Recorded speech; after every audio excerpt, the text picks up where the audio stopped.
Hello friends, it is Rudy again. This is a video outlining my time in Cyprus. Here's how it went. So it started with me kind of saying goodbye to the family.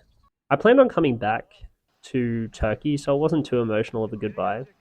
Before I had a beer at the airport and got a bit tipsy, boarded my flight and was picked up by my cousin Tanet. After an exhilarating conversation, I made it to my auntie and uncle's house. Hello, Maya.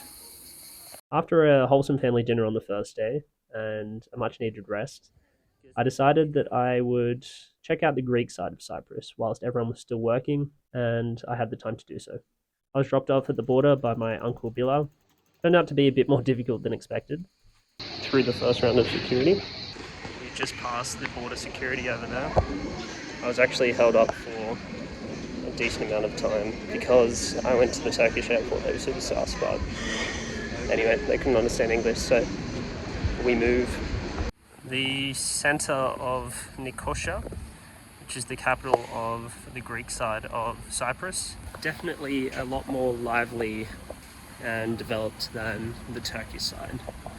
And after missing my bus, I was on my way to Ayia Napa. First impressions, a lot of British NPCs walking about. The weather in Cyprus is pretty similar to Australia, pretty hot, pretty humid. But one thing that is different is the water.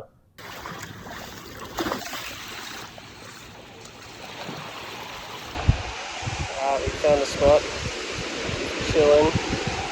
It was warm, and you could really just stay there all day. It was beautiful. Spent a good 1.5 hours there, just chilling. Found myself a pair of glasses. Now I'm gonna walk the entirety of the beach and maybe get a feed or something.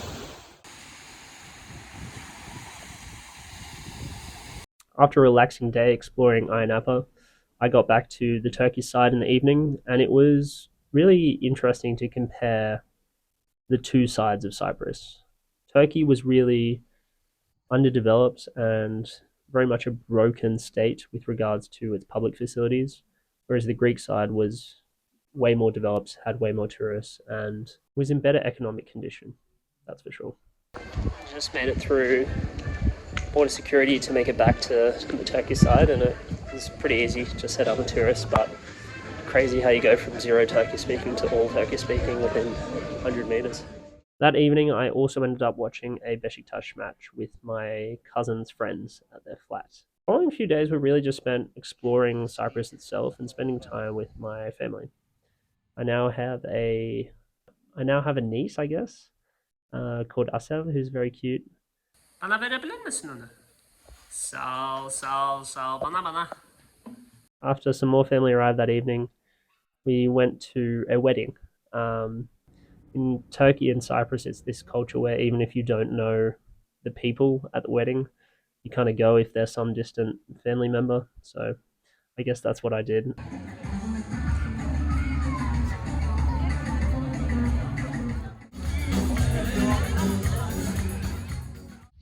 Pretty pretty lazy day again. Gonna go to the beach, but it's just too hot to do anything. But I thought I'd venture outwards. We decided to not go to the beach and instead check out a cute village in the hills of Cyprus near Girne called this. I forgot the name. Haha.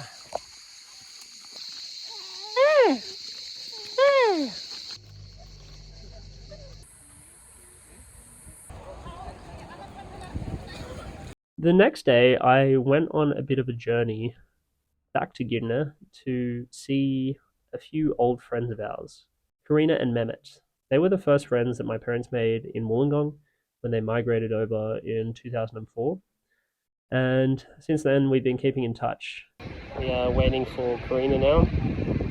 It's been a good, I'd say, 8 years since I've last seen them, so it should be a nice catch up. A lot of my memories in my childhood are from their flat. They used to live above us. They used to not let me play the PlayStation, but other than that, they're great people. And we ended up spending great time together at their village house in Karaaj. Had a beautiful dinner, and had a great conversation. So thanks for having me, Karina and Mehmet.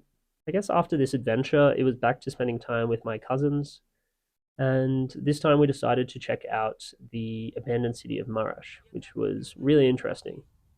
The history of this area, I mean, I don't know too in detail, but from what I understand, around 1974, after the two sides of Cyprus split up, the Greeks that inhabited Marash all fled. And so this led to just a flock of buildings and houses being empty. And it's remained that way ever since. And a major part of Marash was actually not accessible until recently when police opened it up. Really interesting going for a swim here, and it was really fun. It did tire some of us out though. After a long day at the beach, it's now sleep time. The next day, we were back at the beach, this time in Girne, in a seemingly abandoned part of the city. Okay, so just swimming at beach name here. I forgot.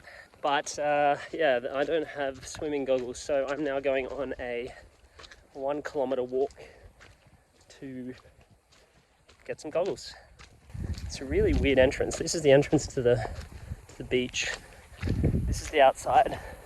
Completely rural. I mean, beautiful view, but if you were here by yourself, you'd think this place is deserted. Which it kind of is. I mean, you've got deserted buildings over there and a hotel over there. This is Cyprus, I guess, you know.